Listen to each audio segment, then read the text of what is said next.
The Tortoni Cafe is located on the famous Avenida de Mayo in Buenos Aires and is one of the few bars that actually represent the spirit of the city.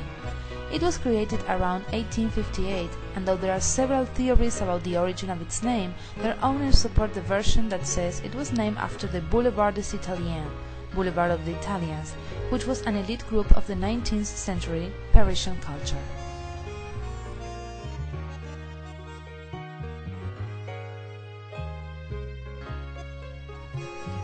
Among its many famous visitors, we can find figures of the stature of Baldomero Fernández Moreno, a poet born in Buenos Aires in 1886, whose universal yet deeply national poetry has immortalized the porteño neighborhoods. In one of his poems, he wrote: "A pesar de la lluvia, yo he salido a tomar un café. Estoy sentado bajo el toldo tirante y empapado de este viejo Tortoni conocido. Despite the rain, I've come out for a coffee. I'm sitting here under this tight and wet awning of this all-known Tortoni." Juana de Ibarburu was a poet from Uruguay. She was born in 1892 and was elected as a member of the Academy in Uruguay in 1947. Among her many successful books, we find Las lenguas de diamante, 1919, El cántaro fresco, 1920, and Raíz salvaje, 1922. They had a big international repercussion and were translated into several languages. Jorge Luis Borges, probably among the most famous visitors, was an Argentinian writer, poet, and translator born in 1899 in Buenos Aires. Among his most famous work, you can find Inquisiciones, El espejo de tinta, La biblioteca de Babel, and La muerte y la brújula. Florencio Molina Campos, illustrator and fine artist born in Buenos Aires in 1891. He is known because of his typical drawings of the Argentine Pampa and the Gauchos.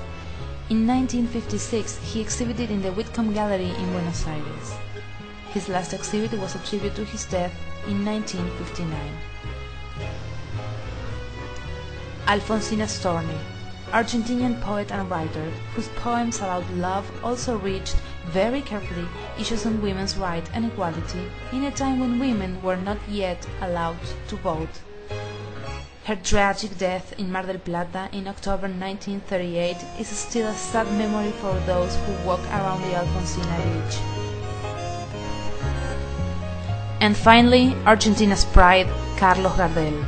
According to some investigators, he was born in Toulouse, France, in 1890, but the record shows he chose to become an Argentinian citizen.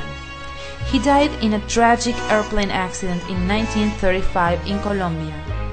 Among his many tango songs, the most famous ones are Melodía de Arrabal, Caminito, El día que me quieras, and Volver.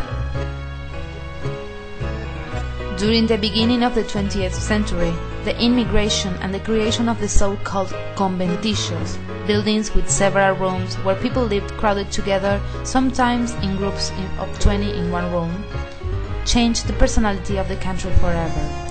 But during this period, Argentina was one of the richest countries around the world. The social situation was calm and steady until the military coup in 1930. Hipólito Yrigoyen was defeated and the military took over the Pink House. That was until 1946, when Perón was elected president and along with his famous wife, Eva Perón, led Argentina to many changes, among which there was the women's right to vote.